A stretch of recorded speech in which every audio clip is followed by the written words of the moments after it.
UR Beniwal Jodhpur से है और भारतीय किसान यूनियन टिकैत से संबंधित है। अच्छा, कोई पदाधिकारी नहीं बता रहे सर, मैं साधारण कार्यकर्ता किसान है, अपनी बात रखेंगे। मुझे तो जबरदस्ती बना हुआ हूँ, कोई पदाधिकारी नहीं हूँ। आज इस ऐतिहासिक धरती के ऊपर देश की राजधानी दिल्ली के अंदर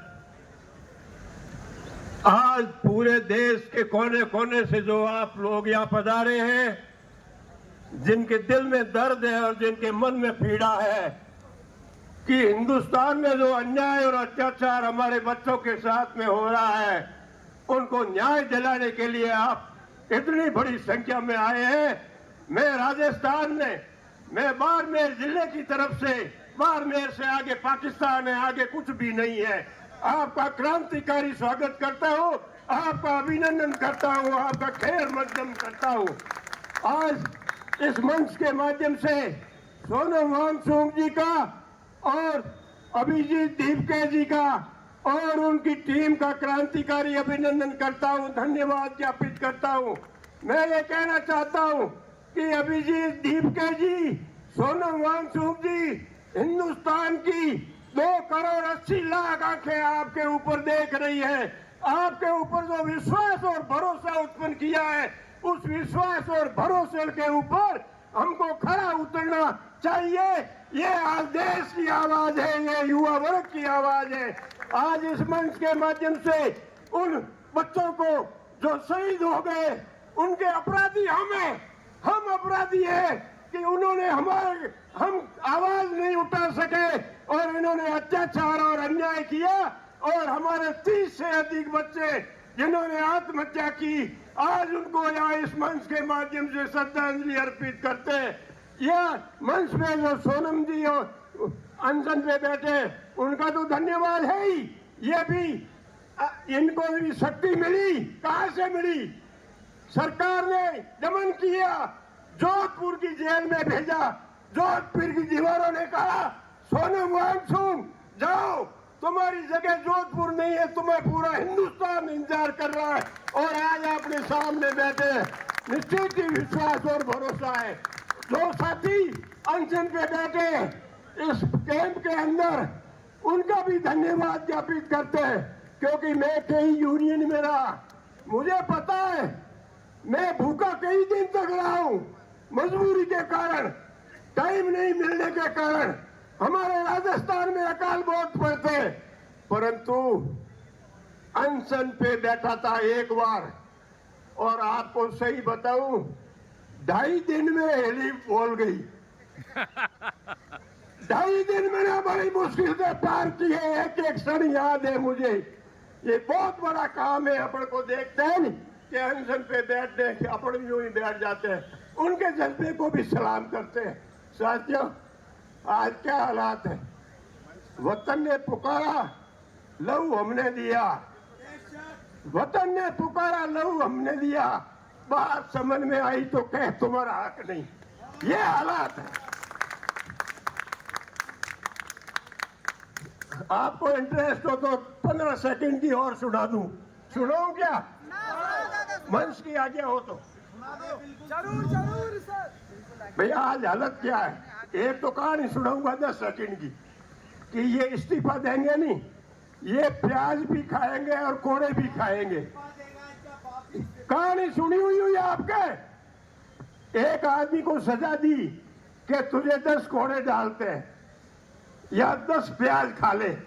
उसने 5 कोड़े खाए, बोले अब कोड़े तो नहीं खा सकता, तो फिर 5 प्याज खाए कि अब प्याज भी नहीं खा सकता। बाद में कोड़े भी खाए और प्याज भी खाए। ये धर्मेंद्र जी हो या प्रधान जी हो, जिनके नाम के आगे प्रधान लग रहा है, नाम के आगे, उनको भी देर नहीं लगेगी, इस्तीफा देना पड़ेगा। मैं इस मंच के माध्यम से आपको कहना चाहता हूं। और मैं राजस्थान की तरफ से आपको पूरा विश्वास और भरोसा दिलाना चाहता हूं कि आप हमको कोई भी ड्यूटी दो, आप हमको कोई भी निर्देश देना, राजस्थान कभी भी पीछे नहीं हटेगा। आप आगे बढ़ो और हम आपके पीछे हैं। अब सिर्फ 2 लाइन कह के मेरी बात समाप्त कर दूंगा। आज हालात क्या है साथियों कि भोर होते ही चले थे, अब दोपहरी हो गई। भोर होते ही चले थे, अब दोपहरी हो गई। कौन से पूछे शीतल साहब कितनी दूर है। मील के पत्थर लगे हुए हैं, अक्षर मिट गए हैं। मील के पत्थर लगे हुए हैं, अक्षर मिट गए हैं। कौन से पूछे मेरा गांव कितनी दूर है। ये मन से तो निर्देश हो गया, खत्म करना चाहिए, परंतु मैं 5 सेकंड लूंगा कि पिछले 12 वर्षों में इस देश में 2 बीमारी आई। दोनों का नाम के पे है। एक का नाम था बोलो कोरोना, वो तो गया, कॉकरोच आ गया। दूसरी आई, तीसरी वो इलाज है। दूसरी बीमारी आई कायरता की। पूरे देश में ऐसी हवा चली कि कुछ नहीं हो सकता। ये कर दिया कुछ नहीं हो सकता, वो कर दिया कुछ नहीं हो सकता, पेपर लीक हो गए कुछ नहीं हो सकता।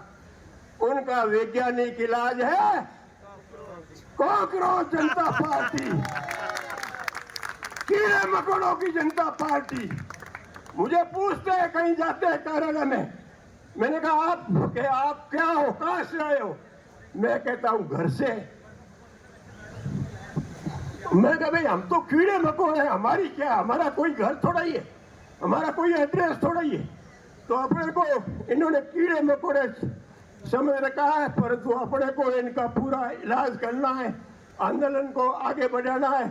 बहुत बहुत धन्यवाद। जय भारत, जय संगठन, जय संविधान। एक बात रह गई नहीं कि मैं यहाँ आया क्यों था, बोल दूं क्या। मुझे सुबह अखबार वाले ने पूछा, मैं मेरे मन की बात कहता हूँ, वो बात नहीं उधरवादी, मैं मन की बात कहता हूँ। बोले यहाँ आप आंदोलन में क्यों आए। मैंने कहा आने वाले समय में जब हमारी आने वाली पीढ़ी है, हमारे पोते और परपोते पूछेंगे लोग कि लीक पेपर का आंदोलन हुआ था जंतर मंतर पे, तुम्हारे दादाजी कहाँ थे, वो कहाँ से कह सके जंतर मंतर गए थे। इसलिए मैं आया हूँ। इसलिए मेरे आने से कुछ नहीं होगा, कोई धर्मेंद्र प्रधान डरने वाला नहीं है। मेरी एक भावना थी, दिल में दर्द था कि हमको जाना चाहिए। और इस मंच के माध्यम से राजस्थान पूरे देश के लोगों से आह्वान करता हूँ कि अपने अंतरात्मा की आवाज पहचानो, जंतर मंतर पे पहुंचो, जहाँ कहीं भी आंदोलन बढ़े उसमें अपने को तन मन धन से आगे सहयोग करना है। धन्यवाद। जय भारत। बहुत खूब बेनीवाल साहब, ये तो हुई है, मोरिया बुलवा दिया करो। मना कर दिया साहब नहीं करे, बेनीवाल हैं, ईमानदार व्यक्ति हैं। पहले ही बताया कि मैं किसी संगठन में कोई पदाधिकारी नहीं हूं।